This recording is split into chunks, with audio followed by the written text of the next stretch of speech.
Namuo ang 2 buhawi at 1 ipo-ipo sa Iloilo.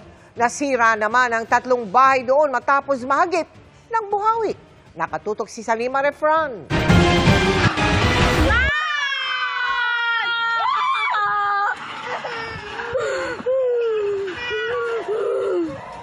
Napahagulgol na lang ang ilang residente ng Barangay Patlad sa Dumangas, Iloilo habang pinapanood kung paanong sirain at paliparin ng buhawi ang bubong ng kanilang bahay.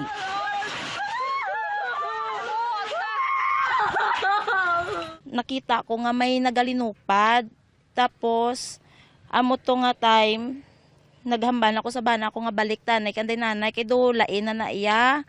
Kasinggit pa ko di sa tiyo ko di nga diri mismo sa balay nga nagubaan nga sing ko buhawi, choy. Nagtagal daw ng 10 minuto ang buhawi, pasado alas 4 nitong Sabado ng hapon. 3 bahay ang nasira. Dogin alsa yagid tanan eh. Tapos Amo to was agid tanan diw asas talamnan daw.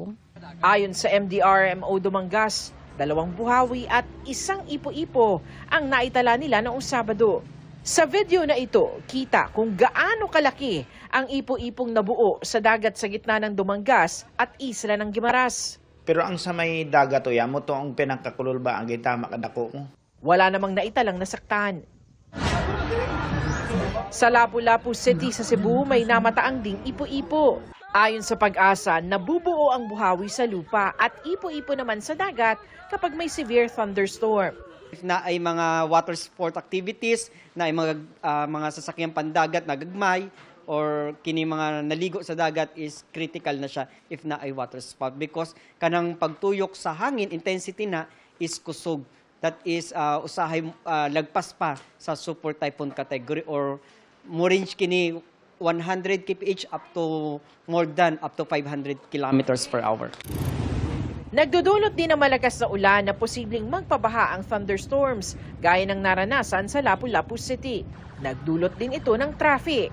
Patuloy ang ginagawang declogging at desilting operations sa waterways sa lugar.